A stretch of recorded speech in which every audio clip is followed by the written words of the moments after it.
Hello மக்களே! Welcome to the channel. எல்லாரும் எப்படி இருக்கீங்க? இன்னைக்கு நம்ம பார்க்க போறது ஒரு சூப்பரான ரெசிபி தான். டயட் பீப்பிள்லாம் வந்து ஒரே மாரி சாப்பிட்டு சாப்பிட்டு போர் அடிச்சிருக்கும். அவங்களுக்கு ஏத்த மாரி நம்ம இன்னைக்கு வெஜ் மசாலா ஓட்ஸ் தான் செஞ்சிருக்கோம். வாங்க எப்படி செய்றதுன்னு பார்த்துரலாம். ஒரு கடாய் எடுத்துக்கோங்க. அதில 1 டீஸ்பூன் நெய் போட்டுக்கலாம். நெய் கருகாம இருக்கிறதுக்கு 1லேருந்து 2 டீஸ்பூன் ஆயில் போட்டுக்கோங்க. ஆயில் போட்டுட்டு ஹீட் ஆனதுக்கப்புறமா இதில வந்து கடுகு போட்டுக்கோங்க. கடுகு வெடிச்சதுக்கப்புறமா இதில வந்து ஒரு 1/4 டீஸ்பூன் அளவுக்கு ஜீரகம் போட்டுக்கோங்க. இது வந்து நான் ஒருத்தருக்கு செஞ்சுருக்கேன். நீங்க வந்து அதிகமா செய்யணும்னா அதுக்கேத்த மாரி அளவெல்லாம் சேஞ்ச் பண்ணிக்கோங்க. இது கூட 2 மிளகாய் வந்து சின்ன சின்னதா ரவுண்டா கட் பண்ணிட்டு, அதையும் எண்ணெயில போட்டு வதக்கிக்கலாம். இதுக்கப்புறம் ஒரு பெரிய வெங்காயம் போட்டு வதக்கிக்கோங்க.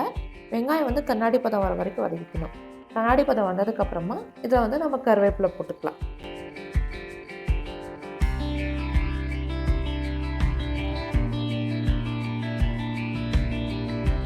கருவேப்பிலையும் போட்டு நல்லா வதங்குனதுக்கப்புறமா, ஒரு பெரிய தக்காளி ஆட் பண்ணியிருக்கேன். மீடியம் சைஸ் அது சின்னதா இருந்தா 2 ஆட் பண்ணிக்கோங்க. நான் வந்து பெருசா இருக்கனால 1 தக்காளி ஆட் பண்ணியிருக்கேன். தக்காளி ஆட் பண்ணிட்டு, அது ஓரளவுக்கு சாஃப்ட் ஆனதுக்கப்புறமா, 1 கப் மிக்ஸ்டு வெஜிடபிள்ஸ் நீங்க ஆட் பண்ணிக்கோங்க. உங்ககிட்ட என்னென்ன இருக்கோ அதில ஆட் பண்ணிக்கலாம். நான் கேரட், பீன்ஸ், கேப்சிகம் இதெல்லாம் ஆட் பண்ணியிருக்கேன். இப்போ வந்து வெஜிடபிள்ஸ்க்கு தேவையான அளவு உப்பு ஆட் பண்ணிக்கோங்க. ஆட் பண்ணிட்டு மிக்ஸ் பண்ணி விட்டுருங்க. இப்போ வந்து மூடி போட்டுட்டீங்க அப்படின்னா, நம்ம உப்பு ஆட் பண்ணதுனால தண்ணி விட்டு வெஜிடபிள்ஸ்லாம் அதிலேயே நல்லா குக் ஆயிரும். ஆகல அப்படின்னா லைட்டாக தண்ணி விட்டு வேக வச்சுக்கோங்க. இதுக்கப்புறமா 1 கப் ஓட்ஸ் போட்டுட்டு, காரத்துக்கு ஏத்த மாதிரி நீங்க மிளகாத்தூள், அப்புறமா மஞ்சள்தூள் வந்து ஒரு 2 பிஞ்ச் அளவுக்கு ஆட் பண்ணிக்கோங்க. இது கூட 1/2 டீஸ்பூன் கொத்தமல்லி தூள் இதெல்லாம் ஆட் பண்ணிட்டு, நல்லா மிக்ஸ் பண்ணி விட்டுக்கோங்க. இதோட ஸ்மெல் போகிற வரைக்கும் நீங்க மிக்ஸ் பண்ணி விட்டுக்கோங்க. இந்த அளவுக்கு நல்லா மிக்ஸ் ஆனதுக்கப்புறமா, நீங்க வந்து 2லேருந்து 2 1/2 கப் வரைக்கும் நீங்க தண்ணி ஆட் பண்ணிக்கலாம்.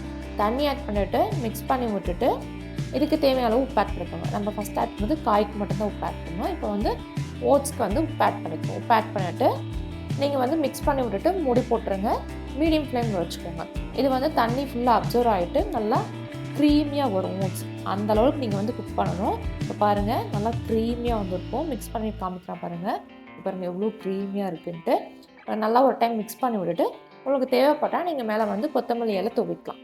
தூவிட்டு நீங்க சர்வ் பண்ணிக்கலாம். அவ்வளோதான் ரொம்ப டேஸ்டியான வெஜ் மசாலா ஓட்ஸ் ரெடி. இந்த ரெசிபி டயட்ல இருக்க பீப்பிள் தாராளமா சாப்பிடலாம். ரொம்ப டேஸ்டியாவும் இருக்கும். இந்த வீடியோ பிடிச்சிருந்துச்சுன்னா மறக்காம லைக் அண்ட் சப்ஸ்கிரைப் பண்ணிக்கோங்க.